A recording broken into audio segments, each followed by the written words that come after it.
Welcome to the Eco Orkney podcast. I'm Adele Lidderdale, the owner and founder of Orkney's first zero waste shop, Eco Orkney. Eco Orkney specialises in eco-friendly versions of everyday essentials that you use around the home. And in this podcast, we seek to explore the stories behind some of the products we stock and celebrate the amazing projects from makers out there who are trying to make a difference to their communities and further afield. You can follow ecoorkney.com on Facebook, Instagram and YouTube, or you can check out the website and find some goods that really do good. To you, Lynn Campbell of Lyca Orkney, who make the wonderful soaps that we stock in Eco Orkney. So, hello, how are you, Lynn?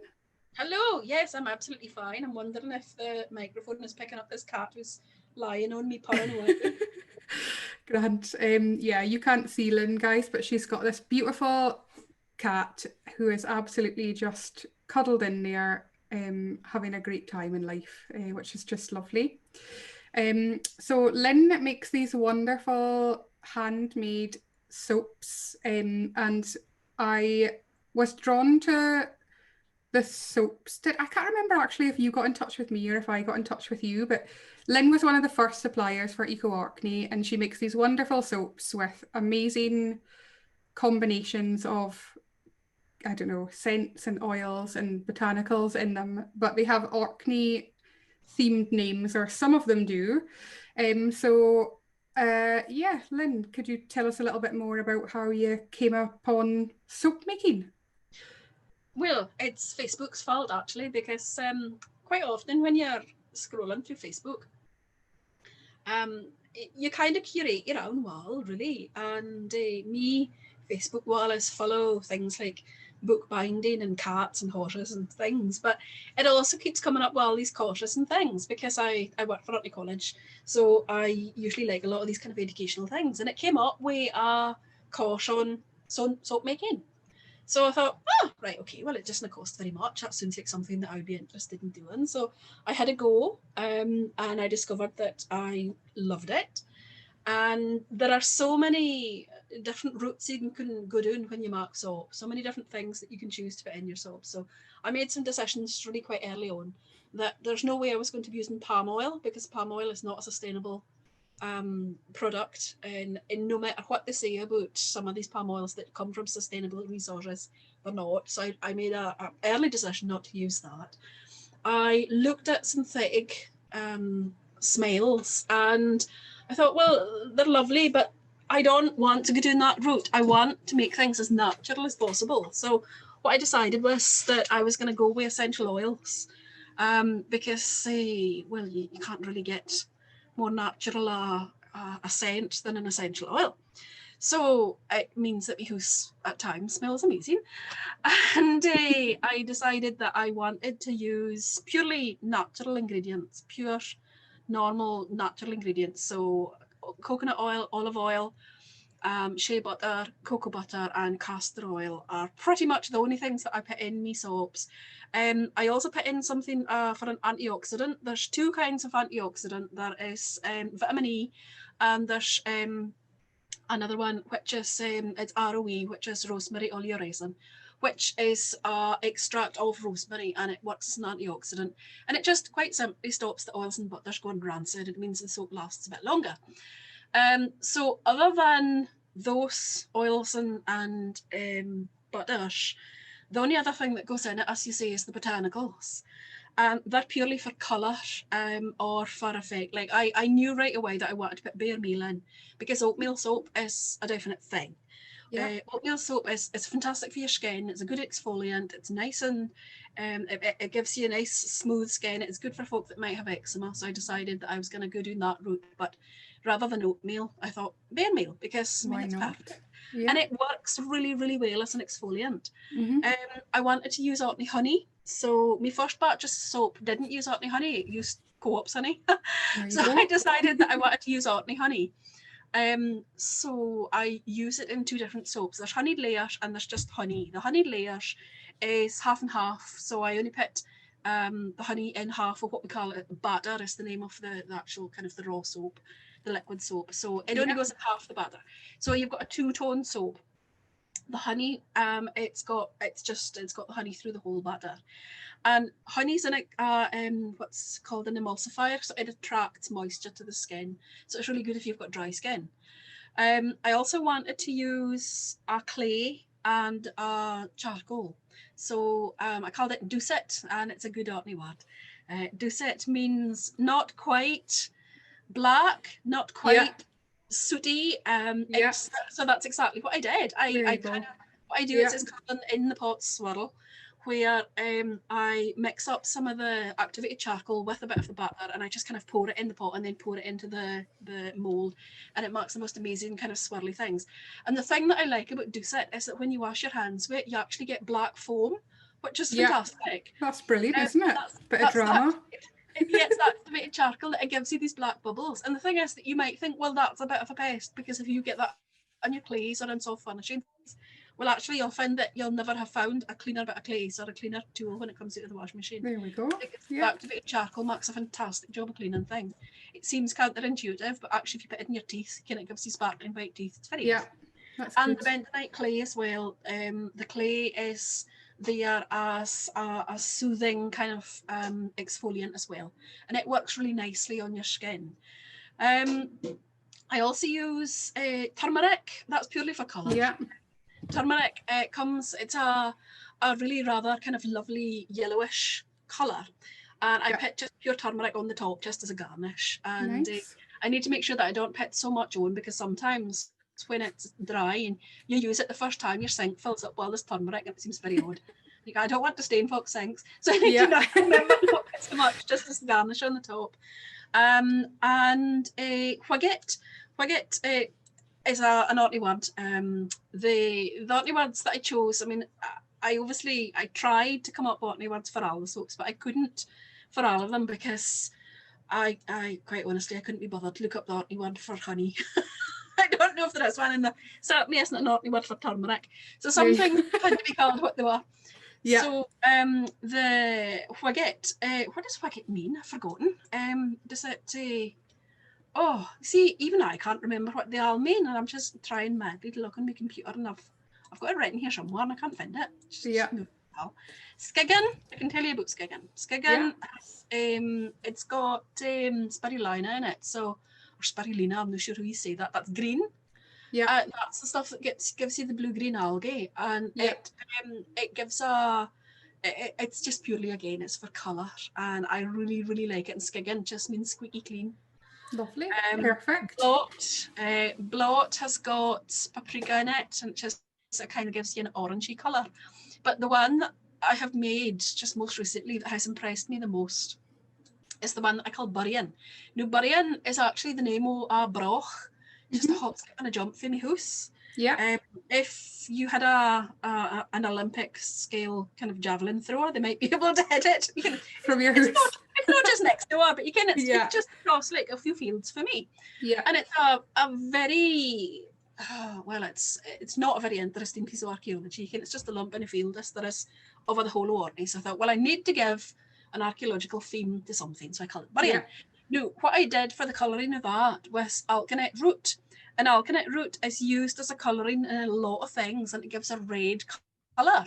And when I put it, what I do is I infuse the alkanet root, which is kind of like lots of leaves, in the olive oil. And you can either infuse it for 6 weeks to leave it its sail, or you can put it on the hob and simmer it for 2 hours. So that's what I do. And it turns the olive oil bright, gorgeous, deep, beautiful red. It is the most glorious colour. And what I had done was, because I was waiting for my ingredients to come home, so I didn't actually have any coconut oil in the house, I infused my olive oil before I had the rest of the ingredients. So it sat for a while, sat for a few weeks actually. And when I made the Burrion salt with that olive oil, which had sat for a few weeks, it turned the deepest, richest, most gorgeous purple colour. And it's the first time I've seen it that colour, so that's something I need to do in the future. So I was quite impressed with that. There you go, a first. So yes, for you, that's good. And where does that root grow? Where would that grow? Oh, I can't tell you off the top of my head. I would have to look it up. definitely not in the UK. Yeah. I buy everything from UK suppliers, but obviously there's not enough little coconuts growing in the south That's of true. England. Yeah, So, exactly you know, that. it does Or tend, olives. yes. Yeah. So it does tend to be kind of Yeah. imported goods, but I do buy it from UK suppliers. Yeah. And I also took the decision at the very beginning that I was going to have no plastic, that everything was going to be as recyclable as possible. So I use Yeah. paper card as the That's packaging. great. Yeah, that's grand. And like you say, if it escapes out into the environment, it's not going to do any damage. So that's all good. That's what we're about Absolutely not. as Yeah. well. That's good. That's yeah. I also mark, the one thing I didn't say was that I also make, I've got 2 recipes, and therefore I decided that I was going to make soaps in both recipes that had no essential oils in them. So I called the one Clean Gate, and I called the other Clean So I've got, and it's just because when we Arcadians, we just like to say, you know, we put clean in front of a lot of things. Yeah. So I thought, really, soap, Maxi Clean, so Clean Gate, obviously.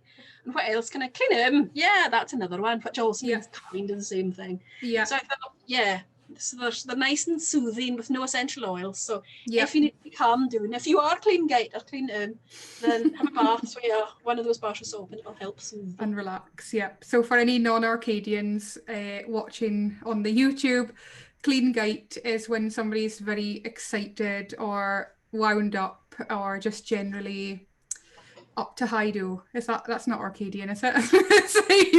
No, it does. That's totally what it means. You would use it if you had certainly at this time of year, and you've got quite a lot of Clean Gate coos that want to go in. Yeah. And they bellow a lot so that they can be Clean Gate. But it's That's generally good. people that clean them. Yeah. A bit daft. That wouldn't be us, Lynn, would it? We're not saying that. That's good. And yeah, like you say, we put clean in front of many things just to mean simply that, I guess, isn't it? Yeah, it's just kind of the use of the word, so it makes sense. Yeah. And I decided that marking 15 different types of soaps wasn't quite enough for me. So I did a bit of research, and I mark household soap as well, and I make pet soap. I have this, in every, it actually is really brilliant, the household soap, to be honest. It lasts for ages. It's ridiculous how good it is. It is. It's so good. We use it for, the dishes, but also the surfaces. I've used it as a stain remover. I've cleaned my car with it. And I've graded it into a bucket and I've cleaned the car with it.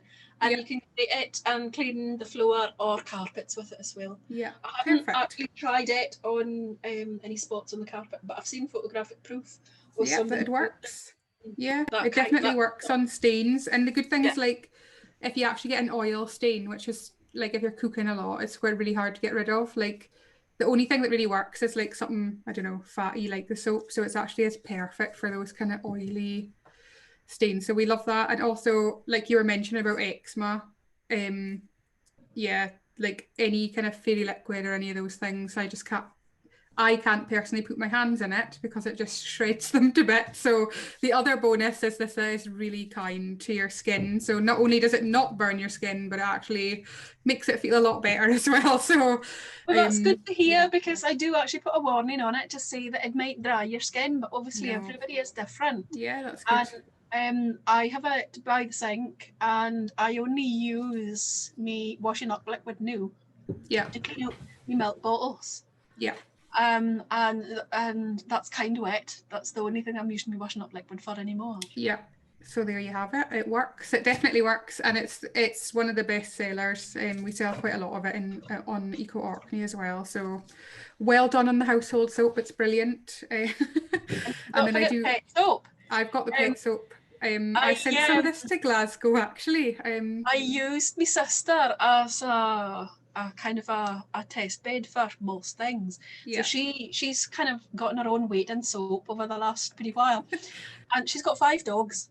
So the pet soap's been well used. And she said that my soap is the only thing that gets her West Highland white.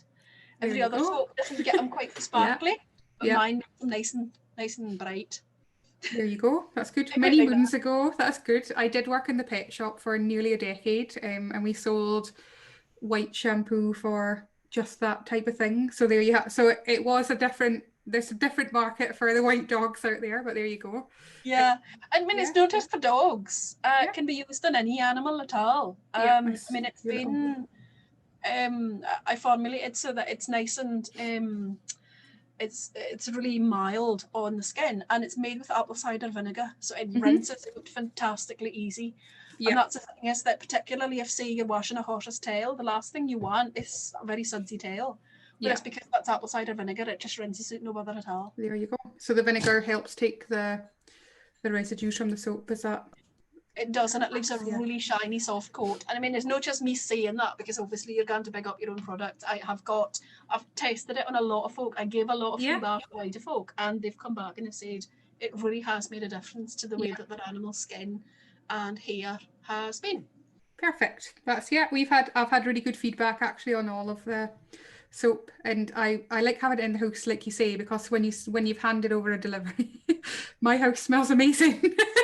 So that's the other bonus as well, that you don't have to have all these kind of diffusers and candles and things like that. Well, you do love a candle, but actually it's just quite a nice kind of natural fragrance. I make candles too. I saw that on Facebook actually when I was looking you up the other day. You've gone from soap making into the candle making also. Yeah, because it's essential oils as well. So I make kind of different smells. It's not your usual smell, because lemon and lime, I actually had a lemon and lime candle in the living room for a while. Oh, it was just absolutely lovely. But I go for things like bergamot and white camphor, clove. I love bergamot, so good. Yeah. So, I'm with you. It's not your usual oils and smells that I have gone for. I've tried to go for kind of a different thing, and again, what I did a lot of research on what I wanted to use, and I decided that I was going to use soya wax, which is biodegradable, renewable. It washes up with soap and water. So if you have an accident with it, it washes up easily, and it actually means that the tins are fully recyclable, and I can refill the tins for folk. Brilliant. Because I use tins and wooden wicks and stainless steel sustainers. And again, it's just pure paper packaging. I don't want plastic anywhere near it. Yeah, that's great. Brilliant. So if folk want to get hold of your candles and any of your types of soap, so we don't have everything on Eco Orkney, how do they find you, Lynn, if they're looking for your gorgeous creations? I only have a Facebook page just now, because I'm a very, very, very, very small operation. There's just me, and I work full time, so it's just something that I kind of do on the side. So you'll find me on Facebook, and it's just Lyca.Orkney, so Lyca, which is Lynn Campbell, which is a name that I came up with a long time ago, because it's a login for one of the databases I use at work. So I thought, right, that's what I'm going to call me. That's my initials. Perfect. That's so good. Lyca.Orkney, because I thought Lyca, well, that's a telephone company, so I need to put something a bit more around it. So, and you'll find me on the Facebook page, and I don't actually have everything on it. Not all the soaps are on there, because I have 15 different types. I've never actually had all 15 on the go, apart from once, and I didn't take photos, so I don't have photos of everything on it yet. But the candles, they are kind of made to order, and so there is a bit of a lead-in time. I don't have very many soaps in stock at the moment, because I haven't been making stocks through lockdown at all. So I only have 6 on the go at the moment. Are they on the Facebook page? I think they are. Sure, I saw some of them, and I'm just thinking there. Sorry, excuse me. Too much talking. That I must order some burying soap from you, because I didn't get that the last time. So they'll do that offline. But I'm just thinking that sounds like a good thing. So I think I've not got many left actually. I've got some honeyed layers in Eco Orkney, and maybe 1 or 2 other ones, and the household soap. I try and keep that. I ordered a big batch from you last time to tide us through lockdown. I need to get some more of that made right enough. But right now I'm making the animal soap, so that's what I'm in the middle of doing right now. Brilliant. We've got some of the animal soap in as well in Eco Orkney, and the bear meal animal soap. I mean, it's like the most luxurious soap. Of course, they deserve the best. Our little furball friends. So that's great. The ones that you've got are bumper bars as well, because I used a mould that I made myself and it makes the bars too big. There you go. So there you go. We've got the last batch of the super whammy special offers in. And we have a few of them, but we have sold quite a few of them as well. And they've gone all over the country, actually, Lynn. So Fantastic. Glasgow, Manchester, London. Wow. So it's not just Orkney. So there you go. Some of your little Orcadian flavours are heading to the rest of the UK Good. as well. And yeah, you mentioned there, so you work in, sorry, I got this wrong, the Institute for Northern Studies, is that right? So you're, Yes. yeah, Yes, Orcadian. that's the department I work in. Yeah. I run the Culture and Heritage undergraduate degrees, and the tour guiding degree for the North Highlands. So that's what I've been working on there for the last few years. So yes, it keeps me out of mischief, but obviously not enough, because I have time to do this. To do all these soap making and candle making, and yeah, I just thought we'd put that in there because it's really important for like these cultural and heritage studies to be paid forwards to, you know, new generations and things like that. So it's really nice to see you using the kind of names and putting a bit of your personality and your heritage into your products as well. And yeah, just it's lovely. The favourite word that I've got for one of my soaps is solia. It's a really glorious soap, and it's just the plain kind of creamy colour, but it's got a kind of a blue top, and it's indigo. It's the same thing, Dyson jeans actually, that I use as the colour. But solia means brilliant sunshine between showers, which I think is the most glorious word. That's good, isn't it? Yeah. Very apt for us, isn't it? Any moment. We've had not bad weather, actually. Yes. That's great. Yeah. Lovely. So yeah, that's been amazing to talk to you, Lynn, and find a little bit of the backstory behind your lovely soaps, and just the great combinations of flavours. The VAR one is definitely my favourite. I'm a sucker for nettle, not stings, but everything else. Cordial, soup. The lemongrass in there makes it smell amazing. Yeah, And it's great. var means the stillness between when the tide turns. Yeah. So when the tide comes in, it kind of has a stillness. That's called var. There you go. That's it. I guess that, I wonder, I was just thinking in my other life as a yoga teacher, you get that little moment between inhaling and exhaling, which always reminds me of the sea, that little moment that you just said there. So that's quite nice. Yeah, it's a var. A var, that's it. That little moment between an up and a down. Perfect. Good. And it has chamomile in it. That's supposed to be relaxing, isn't it? Yes, absolutely. Perfect. So yeah, thank you so much for chatting with us, Lynn. So Lyca Orkney on Facebook, and we have some of the stock on Eco Orkney as well. And basically for yourself, for your animal friends, and for your household cleaning needs, Lynn has got you sorted out.